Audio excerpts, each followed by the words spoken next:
Itu problematik sebenarnya sudah banyak dikaji oleh berbagai para ilmuwan di mancanegara maupun di Indonesia.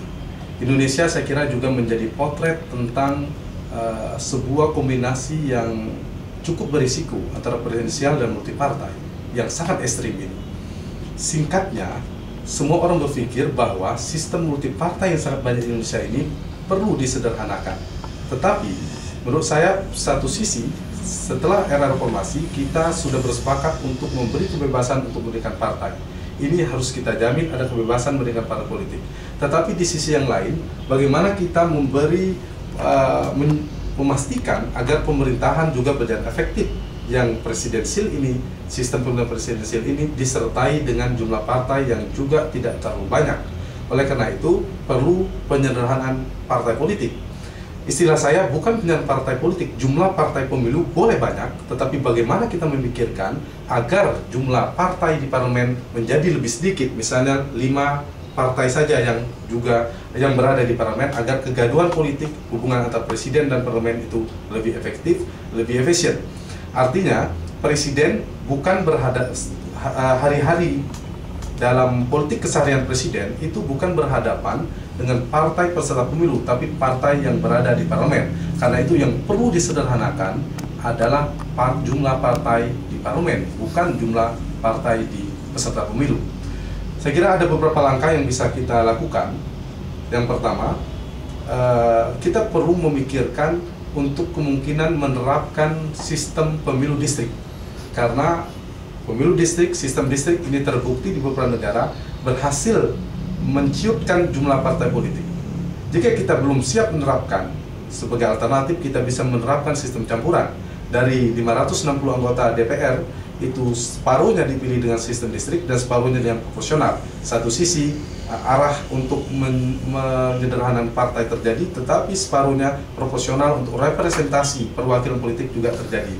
Jika proporsional masih menjadi pilihan kita, langkah selanjutnya saya kira ada kemungkinan kita untuk memperkecil cakupan daerah pemilihan. Karena semakin memperkecil cakupan daerah pemilihan, kursi yang diperebutkan di parlemen semakin sedikit, itu juga cenderung mengurangi jumlah partai yang bisa lolos ke parlemen. Kemudian yang selanjutnya, perlu konsistensi penerapan angka persentase parliamentary threshold. Jika sekarang kita sudah menerapkan 2,5%, angka apa perlu dikaji, berapa jumlahnya, tetapi kita perlu konsistensi agar jumlah partai di parlemen yang sekarang 9 itu semakin menciut. Nah, idealnya langkah selanjutnya perlu fractional threshold, ambang batas persyaratan minimal untuk fraksi. Idealnya memang ada 2 fraksi, yaitu fraksi yang berada di pemerintahan dan fraksi partai yang berada di luar pemerintahan. Tetapi jika kita belum bisa menerapkan sistem ini, bisa memilih dengan 3 atau 4 fraksi. Jika ini belum tercapai, paling tidak kita bisa menerapkan dengan menggunakan aturan atau regulasi sistem koalisi secara permanen. Jadi ada separuhnya, separuhnya ada koalisi yang berada di pemerintahan dan ada koalisi permanen yang dalam tanda petik oposisi di pemerintahan. Nah, sembari itu juga diperlukan beberapa langkah untuk melakukan reformasi sistem sistem legislasi kita, di mana presiden misalnya diberikan hak veto, tetapi presiden tidak perlu diberi hak untuk melakukan proses legislasi dalam menyusun perundangan.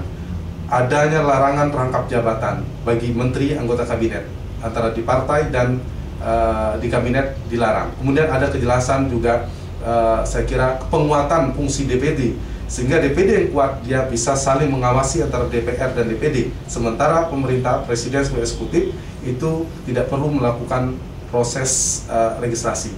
Nah, hal ini saya kira perlu dipikirkan oleh kita semua sebagai bangsa untuk benar-benar menjamin di satu sisi ada kebebasan mendirikan partai, tetapi di sisi yang lain kita ada sebuah upaya untuk mengerucutkan jumlah partai kita di parlemen. Dengan demikian kita berharap kinerja pemerintah akan semakin optimal dengan sistem presidensial yang dikombinasikan dengan multipartai yang lebih sederhana.